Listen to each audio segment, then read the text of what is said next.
A próxima questão, para quem assistiu ao DVD de potências, é bem fácil, vocês certamente vão se lembrar, comentamos naquela ocasião acerca do que está aparecendo nesse exercício. Se você não assistiu, talvez tenha um pouquinho mais de dificuldade para entender a mecânica da questão, mas vamos lá, passo a passo, devagarzinho, para que a gente possa entender esse exercício que vem caindo muito nos últimos anos no Colégio Militar do Rio de Janeiro, principalmente. Quando nós escrevemos, por exemplo, 7 mais 7 mais 7, certamente você sabe que essa adição de parcelas iguais, 7 mais 7 mais 7, pode ser reescrita na forma de multiplicação, não é isso? 3 vezes 7. O que é uma multiplicação? Uma multiplicação nada mais é do que uma adição em que todas as parcelas são iguais, não é verdade? 5 mais 5 mais 5 mais 5 é uma adição cujas parcelas são todas iguais. Podemos escrever 4 vezes 5, não é isso? Então, temos aqui no primeiro numerador 2 à quinta mais 2 à quinta mais 2 à quinta mais 2 à quinta. Não existe, guarde bem isso, não existe propriedade das potências na soma e na subtração de potências. Como assim? Aqui nós temos uma adição de potências de mesma base e mesmo expoente. Então vamos repetir a base, somar os expoentes, ou somar as bases e manter o expoente, nada disso. Não há propriedade alguma envolvendo a adição de potências e também a subtração de potências. Então, nesse caso, não nos resta outra alternativa a não ser reescrever esta adição de parcelas iguais na forma de multiplicação. 4 vezes a parcela que está se repetindo, que é 2 elevado à quinta. Então, a primeira parte da nossa questão é transformar esta soma em uma multiplicação, 4 vezes 2 elevado à quinta. Nas demais etapas, você tem a mesma coisa.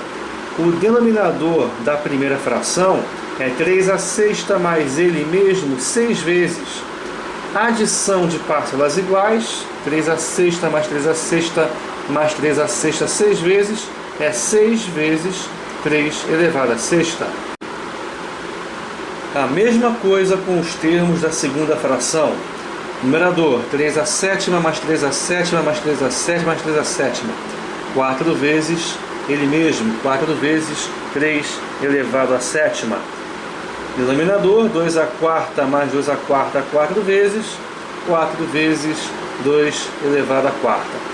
Então nunca se esqueça, temos aqui uma famosa pegadinha para nos induzir a aplicar uma propriedade das potências onde não há. Vamos repetir a base, somar os expoentes, ou somar as bases e manter o expoente, nada disso. O macete aqui é reescrever as adições na forma de multiplicação. Agora sim podemos simplificar a expressão com facilidade. Outra coisa importante nesse tipo de exercício é que você não precisa calcular as potências.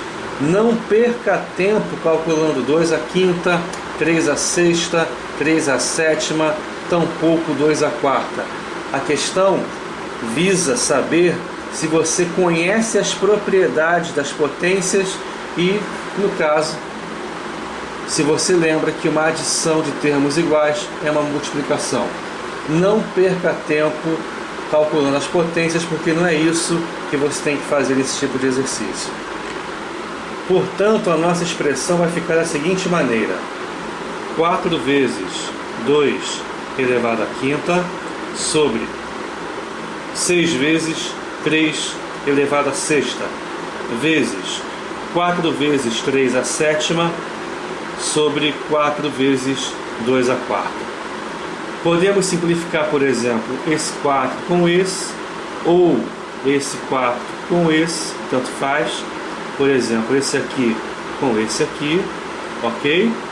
E o outro 4 aqui de cima, você pode simplificar com 6 aqui de baixo. Vai ficar 2 em cima e 3 embaixo. 4 dividido por 2 dá 2. 6 por 2 dá 3. Confere? Podemos agora sim aplicar uma propriedade das potências. Divisão de potências de mesma base. 2 à quinta dividido por 2 à quarta. Agora sim tem regrinha, agora sim tem propriedade. Você repete a base e subtrai os expoentes. 5 menos 4, 1, que não precisa ser escrito. A mesma coisa aqui, 3 à sétima dividido por 3 à sexta. Repetimos a base, que é o 3, subtraímos os expoentes, 7 menos 6, 1. Então, em cima fica esse 2 aqui, da simplificação, com o 2 do 2 à quinta dividido por 2 à quarta, 2 vezes 2, vezes o 3 da outra divisão, 3 à sétima por 3 à sexta. E embaixo sobra esse 3 aqui, da simplificação do 4 com o 6. Esse 3 pode ser simplificado com o de cima. Nossa expressão ficou simplesmente 2 vezes 2, 4, opção D de dado. A próxima questão é relativamente fácil.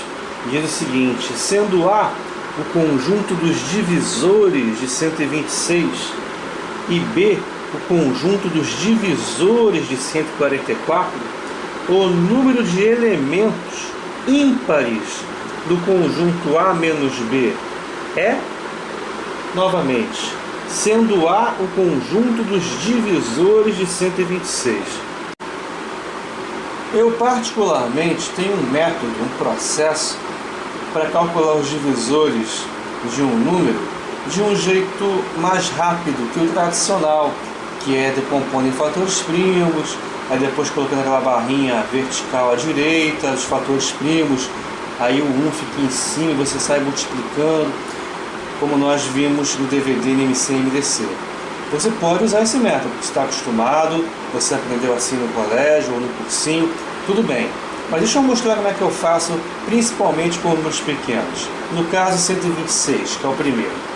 Eu começo colocando o 1 no conjunto, por ser o 1 o chamado divisor universal. O 1 divide todo mundo, não é verdade?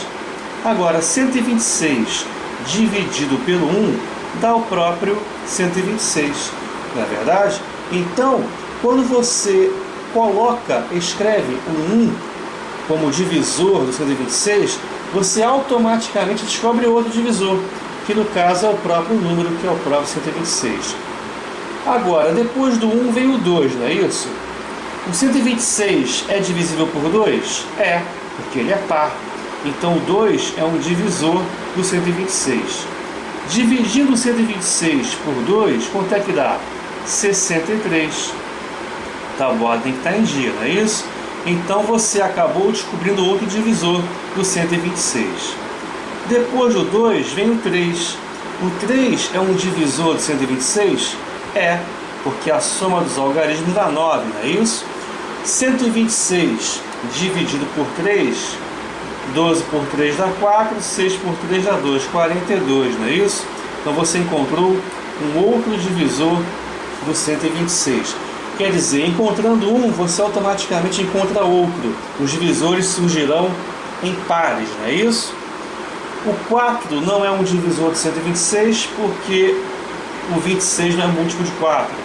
O 5 também não é um divisor de 126, porém o 6 é um divisor do 126, porque o 126 é divisível pelo 2 e pelo 3, portanto é divisível por 6. 126 dividido por 6 dá 21. Ele também é divisível por 7, e a divisão de um pelo outro dá 18. Como ele não é divisível por 4, também não vai ser divisível por 8. Contudo, é divisível por 9, porque a soma dos algarismos dá 9, não é isso? 126 por 9 dá 14. Repare que aqui eu encerrei o conjunto no 14. Como é que eu sei que eu posso encerrar o conjunto no 14? É só você olhar os números que estão entre o 9 e o 14. Se nenhum deles dividiu 126, é porque não há mais nenhum divisor desse número. Como assim? O 10, o 11, o 12 e o 13 não dividem em 126. As divisões não são exatas. Por isso, nós podemos dizer que o nosso último elemento aqui é o 14. Nós descobrimos todos os divisores do 126. Esse processo ele é bom para quem domina os critérios de divisibilidade, para quem consegue fazer conta de dividir com velocidade, o que acredito ser o seu caso, meu caro aluno. E se não for, recomendo muitíssimo que passe a ser o quanto antes, porque o maior vilão no concurso para militar é o tempo. Você apenas tem 2 horas para resolver as questões, por isso não pode fazer conta morengando, digamos assim. Tem que ser rápido nas contas. Divisores de 144, da mesma história. O divisor universal é o 1. 144 dividido por 1 dá o próprio 144, é outro divisor do número. Depois do 1 vem o 2. O 144 é par, portanto divisível por 2. A divisão do 144 por 2 dá 72, que é outro divisor do número. Depois do 2 vem o 3. 1 mais 4, 5, mais 4, 9. 144 é múltiplo de 3, dividindo 48, que é outro divisor do número. O 144 termina em 44. 44 é múltiplo de 4, 144 também é, dividindo um pelo outro, 36. O 144 é divisível por 2 e por 3 ao mesmo tempo, então é divisível por 6. Dividindo, você vai encontrar outro divisor dele, que é o 24. E assim por diante. O 7 não é divisor de 144, porém o 8 é. Dividindo 144 por 8 dá 18. 144 por 9, 16.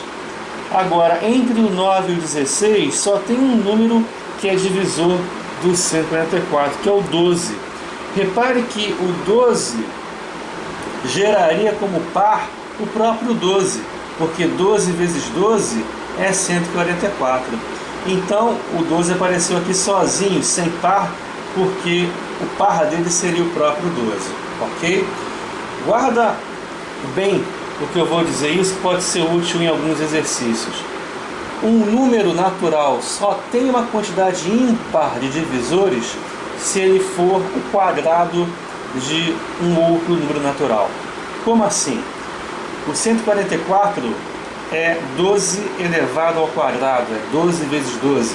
Ele é um chamado quadrado perfeito. Você vai ver isso nos próximos anos, ele tem raiz quadrada exata. Então todo número que é quadrado perfeito, todo número que é quadrado de um natural, possui uma quantidade ímpar de divisores. Os demais possuem uma quantidade par de divisores. Tá certo? Agora é o mais fácil. Ele pede que você determine quantos elementos ímpares possui o conjunto A menos B. O que é o A menos B? É a diferença entre os conjuntos, né? Você vai tirar do A todos os elementos que também pertencem ao B. Não é isso? Você vai tirar o 1, que pertence também ao B. 1, 2, 6 não, vai permanecer no conjunto. Você vai tirar o 2, que também pertence ao B. O 63 não. Vai tirar o 3, que também pertence ao B. Vai tirar o 6, que também pertence ao B.